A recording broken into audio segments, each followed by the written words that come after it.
Hi, I'm Rachel. Welcome to day 115 of our 365-day Bible reading plan. Today's reading is titled, The Healing of Naaman. We will be reading 2 Kings chapter 5, verses 1 through 27 in the New Living Translation. The king of Aram had great admiration for Naaman, the commander of his army, because through him the Lord had given Aram great victories. But though Naaman was a mighty warrior, he suffered from leprosy. At this time, Aramean raiders had invaded the land of Israel, and among their captives was a young girl who had been given to Naaman's wife as a maid. One day the girl said to her mistress, I wish my master would go to see the prophet in Samaria. He would heal him of his leprosy. So Naaman told the king what the young girl from Israel had said. Go and visit the prophet, the king of Aram told him. I will send a letter of introduction for you to take to the king of Israel. So Naaman started out carrying as gifts 750 pounds of silver, 150 pounds of gold, and 10 sets of clothing. The letter to the king of Israel said, With this letter I present my servant Naaman. I want you to heal him of his leprosy.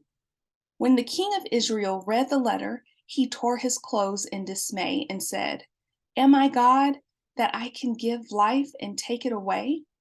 Why is this man asking me to heal someone with leprosy? I can see that he is just trying to pick a fight with me. But when Elisha, the man of God, heard that the king of Israel had torn his clothes in dismay, he sent this message to him. Why are you so upset? Send Naaman to me, and he will learn that there is a true prophet here in Israel. So Naaman went to his horses and chariots and waited at the door of Elisha's house. But Elisha sent a messenger out to him with the message, Go and wash yourself 7 times in the Jordan River. Then your skin will be restored, and you will be healed of your leprosy. But Naaman became angry and stalked away. I thought he would certainly come out to meet me, he said. I expected him to wave his hand over the leprosy and call on the name of the Lord, his God, and heal me. Aren't the rivers of Damascus and Abana and Pharpar better than any of the rivers of Israel? Why shouldn't I wash in them and be healed? So Naaman turned and went away in a rage. But his officers tried to reason with him and said, Sir, if the prophet had told you to do something very difficult, wouldn't you have done it? So you should certainly obey him when he says simply, Go and wash and be cured. So Naaman went down to the Jordan River and dipped himself 7 times as the man of God had instructed him. And his skin became as healthy as the skin of a young child, and he was healed. Then Naaman and his entire party went back to find the man of God. They stood before him, and Naaman said, Now I know that there is no God in all the world except in Israel. So please accept a gift from your servant. But Elisha replied, As surely as the Lord lives, whom I serve, I will not accept any gifts. And though Naaman urged him to take the gift, Elisha refused. Then Naaman said, All right, but please allow me to load 2 of my mules with earth from this place, and I will take it back home with me. From now on, I will never again offer burnt offerings or sacrifices to any other god except the Lord. However, may the Lord pardon me in this thing. When my master, the king, goes into the temple of the god Rimmon to worship there and leans on my arm, may the Lord pardon me when I bow to. Go in peace, Elisha said. So Naaman started home again. But Gehazi, the servant of Elisha, the man of God, said to him, My master should not have let this Aramean get away without accepting any of his gifts.